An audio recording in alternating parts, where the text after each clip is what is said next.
ఈ మధ్య కాలంలో మనకి ఇన్స్టా రీల్స్లో కావచ్చు, యూట్యూబ్ రీల్స్లో కావచ్చు, ఎక్కడ చూసినా బాగా వినిపిస్తున్న పాట దేవరా మూవీలో సాంగ్.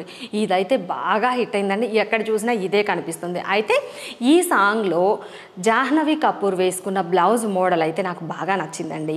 ఇప్పుడు ఈరోజు వీడియోలో వచ్చేసి జాహ్నవి కపూర్ వేసుకున్న పఫ్ హ్యాండ్ మోడల్ బ్లౌజ్ని ఎలా కట్ చేయాలి, స్టిచ్ చేయాలి అనేది చూసేద్దాం. ఇదైతే ఇప్పుడు ప్రజెంట్ అయితే నార్మల్గానే పఫ్ హ్యాండ్స్ డిఫరెంట్ మోడల్స్ బాగా ఇష్టపడుతున్నారు. ఈ మోడల్ పఫ్ హ్యాండ్ సింపుల్గా ఉంటుంది, అలానే వేసుకోవడానికి చూడటానికి కూడా చాలా బాగుంటుంది. కాబట్టి ఈ మోడల్ని అయితే ఎలా కట్ చేయాలి, ఈ మోడల్ బ్లౌజ్ స్టిచ్చింగ్ చేయాలి అనేది చూద్దాము. అలానే మన ఈ వీడియోని స్టార్ట్ చేయబోయే ముందుగా మనకి మొత్తం అన్ని మోడల్స్ బ్లౌజులు కటింగ్ కానీ, స్టిచ్చింగ్ కానీ, డ్రెస్సెస్ కానీ మొత్తం ఫుల్ కోర్స్ అయితే అవైలబుల్గా ఉందండి. ఒకవేళ మీకు కనుక కావాలి అనుకున్నట్లయితే కనుక స్క్రీన్ మీద వాట్సాప్ నెంబర్ ఇస్తాను. ఆ నెంబర్కి కాంటాక్ట్ అయ్యి క్లాసుల గురించి డీటెయిల్స్ తెలుసుకొని వెంటనే క్లాసులకు కూడా జాయిన్ అవ్వచ్చు. అలానే మీకు బేసిక్గా కటింగ్ ప్రాసెస్ ఓకేగా వచ్చు, కానీ స్టిచ్చింగ్ వచ్చు అనుకున్నట్లయితే మన దగ్గర రెడీమేడ్ ప్యాటర్న్స్ కూడా అవైలబుల్గా ఉన్నాయి. కావాలి అనుకున్నట్లయితే కనుక రెడీమేడ్ ప్యాటర్న్స్ని ఆర్డర్ చేసుకొని మీకు బ్లౌజ్ కటింగ్ పర్ఫెక్ట్గా ప్యాటర్న్స్తో చేసుకొని చాలా సింపుల్గా బ్లౌజ్ని అయితే స్టిచ్చింగ్ చేసుకోవచ్చు. ఇప్పుడైతే మనం ఈ బ్లౌజ్ కటింగ్ ప్రాసెస్ని స్టార్ట్ చేద్దాము. మన వీడియోని ఫస్ట్ టైం చూస్తున్నట్లయితే మన ముద్ర వీడియోస్ ఛానల్ సబ్స్క్రైబ్ చేసుకోండి. వీడియో నచ్చితే లైక్ చేయండి, అలానే ఫ్రెండ్స్కి కూడా ఫార్వర్డ్ చేయండి. మనకి ఈ శారీ బ్లౌజ్ని కట్ చేయడం కోసం శారీలో వచ్చిన బ్లౌజ్ పీస్, అలానే దీనికి మీటర్ లైనింగ్ క్లాత్ని తీసుకున్నాను. ఇప్పుడు మనం కటింగ్ ప్రాసెస్ వచ్చేసి ఫస్ట్ లైనింగ్ పీస్ మీద తీసుకుందాము. మనకి ఈ లైనింగ్ బ్లౌజ్ని కట్ చేయడానికి డబుల్ ఫోల్డింగ్ మీద తీసుకోవాలి. దీనిలో ఈ ఎడ్జెస్ ఉన్నాయి కదా, ఈ ఎడ్జెస్ రెండు ఒకవైపుకి వచ్చేలాగా క్లాత్ని డబుల్ ఫోల్డ్ చేసుకోవాలి. ఈ ఓపెన్స్ మనకు ఆపోజిట్లో ఉండేలాగా చూసుకోవాలి. ఇలా తీసుకున్న తర్వాత ఇప్పుడు మనం కటింగ్ ప్రాసెస్ని స్టార్ట్ చేసుకుందాము. ఫస్ట్ అయితే బ్యాక్ పార్ట్ని తీసుకుందాము. బ్యాక్ పార్ట్ని తీసుకోవడం కోసం ఆల్రెడీ నేను మెజర్మెంట్స్ అయితే నోట్ చేసి పెట్టాను. మనం నోట్ చేసుకున్న ఈ మెజర్మెంట్స్లో బ్యాక్ హైట్ వచ్చేసి 14.5 ప్లస్ పై వైపున చివరి వైపున ఖర్చు కోసం అయితే 3/4 ఇంచు యాడ్ చేసుకోవాలి. 14.5 ఒక 3/4 ఇంచు ఖర్చు కోసం కలిపితే 15.5 ఈ హైట్ కోసం మెజర్మెంట్ తీసుకోవాలి. 15.5 ఇలా మెజర్మెంట్ తీసుకున్న తర్వాత మనకి క్లాత్లో ఎక్కడ క్రాస్ రాకుండా ఉండడం కోసం రెండవ వైపును కూడా ఇదే 15.5ని మార్కింగ్ చేసేసుకోవాలి. ఇలా మార్క్ చేసుకున్న తర్వాత ఈ రెండు డాట్స్ని కలిపి ఇలా స్ట్రైట్ లైన్ని డ్రా చేసుకోవాలి. ఆ తర్వాత ఇప్పుడు నేను తీసుకున్న సైజులో నడుం లూజ్ వచ్చేసి 33 ఇంచులు. 33 ఇంచులు తీసుకున్న తర్వాత దీనిలో మనకి బ్యాక్ పార్ట్లో డాట్స్ వేయాలి. అలానే సైడ్ 2 ఇంచెస్ ఖర్చు వస్తుంది. ఇదే విధంగా మనకి ఫ్రంట్ పార్ట్లో కూడా 2 ఇంచెస్ ఖర్చు వస్తుంది. ఫ్రంట్ పార్ట్లో డాట్స్ వేసుకోవాలి. ఈ మొత్తానికి కలిపి 12 ఇంచెస్ ఖర్చు కోసం యాడ్ చేస్తున్నాను. అంటే 4 ఫోల్డింగ్స్ మీద 12 ఇంచెస్ యాడ్ చేస్తున్నాను. అంటే 33 ప్లస్ 12 ఇంచులు ఖర్చు కోసం యాడ్ చేస్తే మనకి 45 ఇంచులు వస్తుంది. 45 ఇంచుల్లో 4వ భాగం అంటే మనకి 11.5 వస్తుంది. ఇక్కడ నుంచి ఇట్లా ఈ లూజ్ కోసం 11.5 మార్కింగ్ పెట్టేసుకోవాలి. అలానే రెండవ చివరన కూడా మనం మార్కింగ్ పెట్టుకున్నాము అంటే మధ్యలో ఎక్కడా క్రాసులు రాకుండా నీట్గా వస్తుంది. ఇది చాలా ఇంపార్టెంట్. మనకి ఈ కొలతలు తీసుకునేటప్పుడు మధ్యలో ఎక్కడ క్రాసులు రాకుండా చూసుకోవాలి. బ్యాక్ హైట్ లూజ్ ఇలా మార్కింగ్ చేసుకున్న తర్వాత ఈ నెక్ లెంత్, షోల్డర్ లెంత్ ఇది బేసిక్గా ఏ సైజ్కైనా ఒకటే పెట్టేస్తాం కాబట్టి నార్మల్గా అయితే 2.5.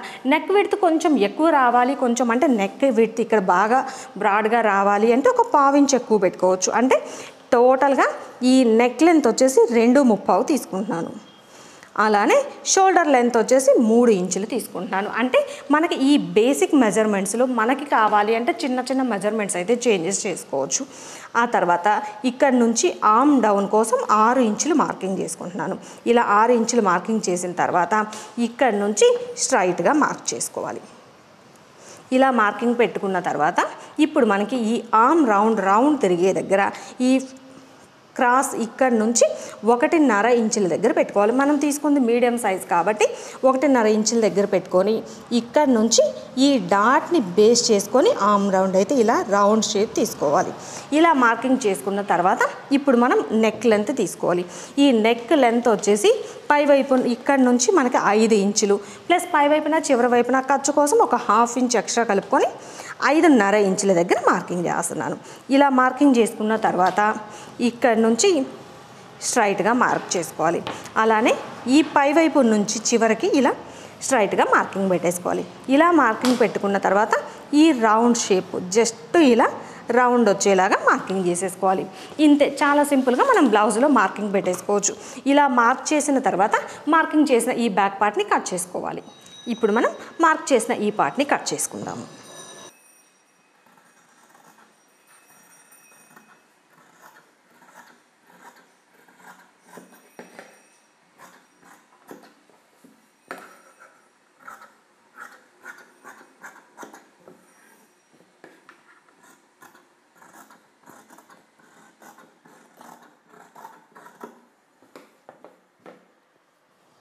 కట్ చేసి పెట్టుకున్న ఈ బ్యాక్ పార్ట్ని వేసేసి ఫ్రంట్ పార్ట్ కోసం డ్రా చేసుకోవాలి.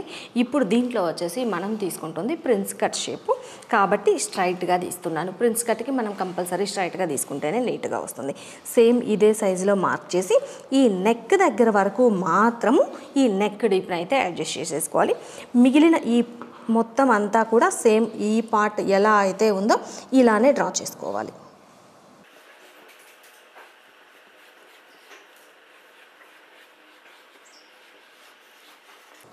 ఈ ఫ్రంట్ నెక్ వరకు మనకి ఇప్పుడు నేను తీసుకున్న బ్లౌజ్లో ఫ్రంట్ నెక్ డీప్ వచ్చేసి 7 ఇంచెస్ ఉంది కాబట్టి ఈ నెక్ డీప్ ఒకటి 7 ఇంచెస్కి మార్కింగ్ పెట్టేస్తున్నాను. ఇలా మార్కింగ్ చేసిన తర్వాత ఇక్కడ ఒక స్ట్రైట్ లైన్ని డ్రా చేసుకోవాలి. ఈ చివరి నుంచి ఇట్లా స్ట్రైట్ లైన్ని డ్రా చేసుకొని ఇక్కడ నెక్ వచ్చేసి మనకి కొంచెం మరీ ఎక్కువ కాకుండా జస్ట్ ఇలా వీ షేప్ వచ్చేలాగా డ్రా చేసుకోవాలి. ఇలా వీ షేప్ వచ్చేలాగా డ్రా చేసుకున్న తర్వాత ఇప్పుడు మనం ఈ బ్యాక్ పార్ట్ పీస్ని తీసేసుకోవాలి. బ్యాక్ పార్ట్ పీస్ని తీసేసుకున్న తర్వాత ఇప్పుడు ఫ్రంట్ పార్ట్లో మనం నార్మల్ బ్లౌజ్కి ఎలా అయితే తీస్తామో సేమ్ అలానే ఈ రౌండ్ తిరిగే దగ్గర ఒక 1/2 ఇంచ్ లోపలికి మార్కింగ్ చేసేసేయాలి. ఇలా మార్కింగ్ చేసుకున్న తర్వాత ఇప్పుడు మనం ప్రిన్స్ కట్ కోసం తీసుకోవాలి. ప్రిన్స్ కట్ కోసం పై వైపు నుంచి 9.5 బ్లౌజ్ హైట్ కనుక ఎక్కువ ఉంటే 10.5 వరకు అడ్జస్ట్ చేసేసుకోవచ్చు. మనకి బ్లౌజ్ హైట్ ఎక్కువ ఉంటే 10.5 కూడా పెట్టుకోవచ్చు. నార్మల్గా అయితే ఏ సైజ్కైనా 9.5 సరిపోతుంది. ఇప్పుడు నేనైతే హైట్ ఎక్కువ ఉంది కాబట్టి 10.5 తీసాను. అలానే ఈ ఫోల్డింగ్ దగ్గర నుంచి 4 ఇంచుల దగ్గర ఒక మార్కింగ్ పెట్టుకోవాలి. ఇలా మార్క్ చేసిన తర్వాత ఈ 2 మార్కింగ్స్ కలిసే చోట ఇలా స్కేల్తో స్ట్రైట్ లైన్ని డ్రా చేసుకోవాలి. ఇలా స్ట్రైట్ లైన్ని డ్రా చేసుకున్న తర్వాత ఇప్పుడు ఇక్కడ నుంచి ప్రిన్స్ కట్ షేప్ తీయడం కోసం ఒకవైపు 1 ఇంకొక వైపు వచ్చేసి 1 ఇంచ్ ఇలా మార్కింగ్ చేసేసుకోవాలి. ఇది మనకి కొంచెం ఎక్కువ కావాలి అనుకుంటే ఎక్కువ కూడా తీయచ్చు. ఈ 2 మార్కింగ్స్ని ఇలా క్రాస్గా డ్రా చేసుకోవాలి. ఇలా డ్రా చేసుకున్న తర్వాత ఇప్పుడు మనకి ఈ ఆర్మ్ రౌండ్ దగ్గర రౌండ్ తిరిగే దగ్గర ఇలా క్రాస్గా డ్రా చేసుకోవాలి. ఇలా క్రాస్గా డ్రా చేసుకున్న తర్వాత ఇక్కడ నుంచి ఒక 1/2 ఇంచ్ ఇలా రౌండ్గా తీసి ఇక్కడ నుంచి కొంచెం కర్వ్ షేప్ తీసుకోవాలి. ఇది వచ్చేసి స్ట్రైట్గా కాకుండా జస్ట్ ఇలా కర్వ్ షేప్ వచ్చేలాగా తీసుకోవాలి. ఇలా మార్కింగ్ చేసుకున్న తర్వాత ఇప్పుడు మనకి ఈ ఫ్రంట్ పార్ట్లో హుక్స్ కాజా బెల్ట్ పొడవు సరిపోతుంది అనుకుంటే ఓకే, లేదు ఎక్కువ అవుతుంది అంటే కనుక ఇక్కడ నుంచి ఒక 1 ఇంచ్ ఇలా క్రాస్గా మార్కింగ్ చేసేసుకోవచ్చు. ఇది మన చాయిస్ అనమాట. కావాలి అంటే ఇలా కొంచెం క్రాస్గా మార్కింగ్ చేసుకోవచ్చు, లేదు అంటే కనుక ఇది స్ట్రైట్గా కూడా ఉంచుకోవచ్చు. ఇలా మొత్తం ఈ మార్కింగ్స్ పెట్టుకున్న తర్వాత మనకి మధ్యలో ఈ పీస్ కట్ చేసి మళ్ళీ జాయిన్ చేయడానికి ఖర్చు ఎక్స్ట్రా కావాలి కాబట్టి సైడ్ జాయింట్ వైపున ఒక 1/2 ఇంచ్ కానీ 1 ఇంచ్ కానీ యాడ్ చేయొచ్చు. ఇప్పుడు నేనైతే 1 ఇంచ్ యాడ్ చేస్తున్నాను సైడ్ జాయింట్ వైపున ఖర్చు కోసం. ఇలా మార్కింగ్ చేసుకున్న తర్వాత మార్క్ చేసుకున్న ఈ పీస్ని అయితే కట్ చేసుకోవాలి. దీనిలో మనకి ఇక్కడ మార్క్ చేసిన ఈ పీస్ని అయితే కట్ చేసి తీసేస్తాము. అలానే ఇక్కడ మార్కింగ్ చేసిన ఈ పీస్ను కూడా కట్ చేసి తీసేస్తాము.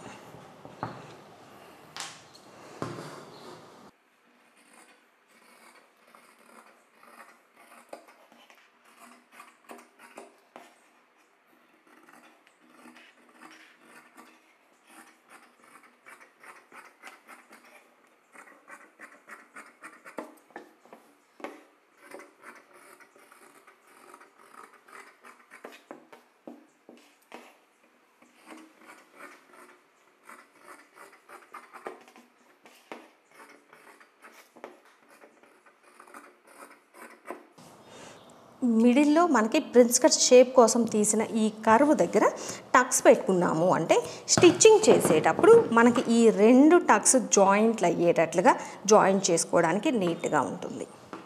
ఇప్పుడు మనకి హ్యాండ్ కటింగ్ తీసుకుందాము. పఫ్ హ్యాండ్ ఇది వచ్చేసి మనకి ప్రిల్స్ అయితే లూజ్ ఎక్కువ వస్తుంది. ఇక్కడ ఈ పై వైపున హైట్ ఎక్కువ కావాలి అంటే ఎక్కువ పెట్టుకోవచ్చు, లేదు తక్కువ కావాలి అంటే తక్కువ అడ్జస్ట్ చేసుకోవచ్చు, మనకి నచ్చినట్లుగా పెట్టుకోవచ్చు. ఇప్పుడు నేనైతే ఈ పైకి వచ్చే లూజ్ కొంచెంగానే పెడుతున్నాను, ఈ ప్రిల్స్ వచ్చే లూజ్ ఎక్కువ పెడుతున్నాను. దానికి తగ్గట్లుగా ఇప్పుడు నేను తీసుకున్న హ్యాండ్ లెంత్ వచ్చేసి 6 ఇంచులు. మనకి ఒక 1 ఇంచ్ అయితే బెల్ట్ వేస్తాము చివర, కాబట్టి 1 ఇంచ్ పోతే 5 ఇంచులు ప్లస్ పై వైపున చివరి వైపున ఖర్చు కోసం 6 ఇంచులు మార్కింగ్ చేసేసుకోవాలి. దీనికి వచ్చేసి మనకి నార్మల్గా హ్యాండ్ కోసం ఎలా అయితే ఫోల్డ్ చేస్తామో సేమ్ అలానే మొత్తం 4 లేయర్స్ వచ్చేలాగా క్లాత్ని ఫోల్డ్ చేసుకోవాలి. డబుల్ ఫోల్డింగ్ మీద ఇలా మొత్తం 4 లేయర్స్ రావాలన్నమాట.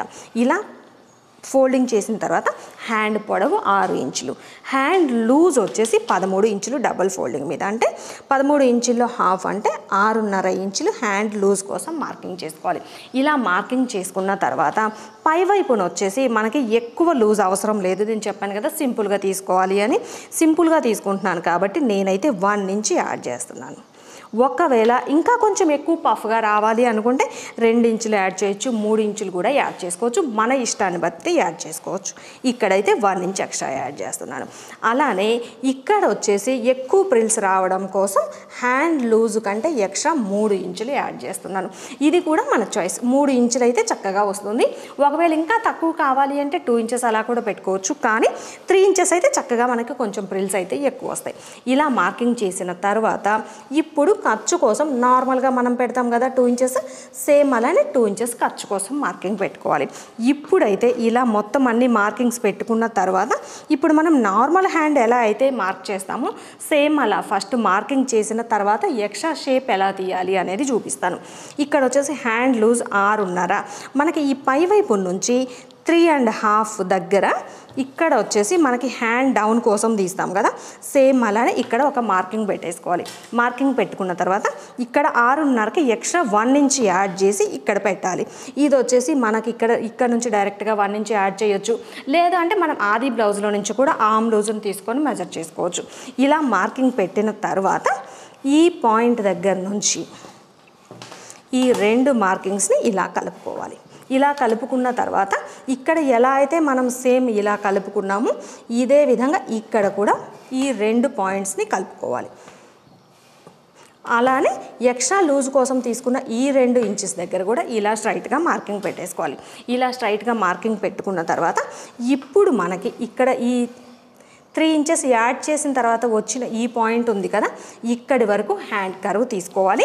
ఎక్స్ట్రా ఖర్చు కోసం పెట్టిన ఈ 2 ఇంచెస్ అయితే స్ట్రైట్ లైన్ డ్రా చేసుకోవాలి. ఇక్కడైతే మనకి ఎటువంటి షేప్ ఉండకూడదు, జస్ట్ ఇలా స్ట్రైట్గా రావాలి. ఆ తర్వాత ఇక్కడ మనకి హ్యాండ్ పొడవు ఒరిజినల్ అంటే 1 ఇంచ్ ఎక్స్ట్రా పెట్టకుండా ఇక్కడ ఉంది కదా, ఇక్కడ నుంచి ఈ ఎక్స్ట్రా కలిపిన ఈ పాయింట్ వరకు ఇలా జస్ట్ కొంచెం కొంచెంగా కర్వ్ తీసుకుంటూ హాఫ్ వరకు కొంచెం కొంచెంగా కర్వ్ తీసి ఇక్కడికి వచ్చేసరికి జస్ట్ ఇలా ఎక్కువ డౌన్ చేసేసేయాలి. ఇలా ఎక్కువ డౌన్ చేయడం వల్ల మనకి ఇక్కడ పఫ్ అనేది చాలా నీట్గా వస్తుంది. ఇలా మార్కింగ్ చేసిన తర్వాత ఇక్కడి నుంచి ఒక 2-3 ఇంచెస్ స్ట్రైట్గా రావాలి. ఎక్స్ట్రా 1 ఇంచ్ మార్క్ చేసాం కదా, ఒక 2 or 3 ఇంచెస్ వరకు స్ట్రైట్గా వచ్చేసి ఇక్కడి నుంచి ఒకేసారి ఈ హ్యాండ్ మార్కింగ్లోకి కలవాలి. ఇలా తీస్తే మనకి ఇక్కడ ఈ పఫ్ అనేది నీట్గా వస్తుంది. ఇలా మార్కింగ్ పెట్టిన తర్వాత ఇక్కడ మనం జస్ట్ ఒక 1/2 ఇంచ్ కానీ అలా, మనకి మరీ ఎక్కువ అయితే ఫ్రంట్ పార్ట్ లోతు అవసరం ఉండదు, ఒక 1/2 ఇంచ్ కానీ 3/4 ఇంచ్ కానీ తీసుకుంటే సరిపోతుంది. నేనైతే 1/2 ఇంచే తీశాను. ఇలా మనకి కావాలి అనుకున్న దాన్ని బట్టి పఫ్ హ్యాండ్కి మార్కింగ్ చేసుకోవచ్చు. ప్లస్ ఈ కర్వ్ ఇక్కడ మిడిల్లోకి వచ్చిన తర్వాత ఎంత డౌన్ చేస్తే ఈ పఫ్ అనేది అంత పర్ఫెక్ట్గా వస్తుంది. ఇలా మార్కింగ్ పెట్టుకున్న తర్వాత మార్క్ చేసుకున్న ఈ పీస్ని కట్ చేసుకోవాలి.